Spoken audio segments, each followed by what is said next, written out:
દર્શક મિત્રો, હું છું પરમાર અનિશા. તમે જોઈ રહ્યા છો લોક સામના ન્યૂઝ. તો જોઈએ આજના સમાચાર અમરેલીથી અમારી રિપોર્ટર સતીશ રાઠોડ સાથે. અમરેલી શહેર અને જિલ્લા માટે ગૌરવ સમાન સમાચાર સામે આવ્યા છે.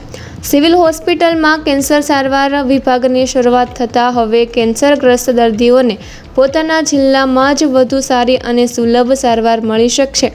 આ અવસરે સમાજના આગેવાનો અને નાગરિકોએ વસંતભાઈનો આભાર વ્યક્ત કરતા જણાવ્યું હતું કે કેન્સર જેવી ગંભીર બીમારીની સારવાર માટે દર્દીઓને મોટા શહેરમાં જવું પડતું હતું અને લાખો રૂપિયાનો ખર્ચ સહન કરવો પડતો હતો. હવે અમરેલી સિવિલ હોસ્પિટલમાં આ સુવિધા ઉપલબ્ધ થતાં ગરીબ અને મધ્યમ વર્ગીય પરિવારોને મોટી રાહત મળશે. તેમણે જણાવ્યું હતું કે અમરેલી જિલ્લાના દર્દીઓ માટે આ સેવા આશીર્વાદરૂપ સાબિત થશે. કેન્સર સારવાર વિભાગ શરૂ કરવા બદલ વસંતભાઈ, હોસ્પિટલના તમામ ડોક્ટરગણ, કર્મચારીગણ અને સમગ્ર ટીમને હાર્દિક અભિનંદન તથા શુભેચ્છાઓ પાઠવવામાં આવી છે.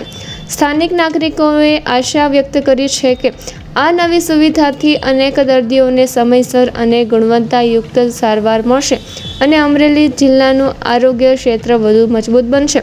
અમરેલી જિલ્લાની જનતાને જણાવવાનું કે શાંતાબેન હરિભાઈ ચેરિટેબલ ટ્રસ્ટ સંચાલિત શાંતાબા હોસ્પિટલમાં કેન્સર વિભાગ સ્ટાર્ટ કરવામાં આવ્યો છે છેલ્લા 4 મહિનાથી. અને અત્યારે અમરેલી જિલ્લામાં જે ગામડામાં રહેતા મધ્યમ વર્ગ અને લો વર્ગના લોકોને જે અમદાવાદ, સુરત યા તો રાજકોટ જવું પડે એને માટેનું કિમોથેરાપી, બાકીનો એનાલિસિસ, ઓપરેશન આ બધું સ્ટાર્ટ કરવામાં આવ્યું છે.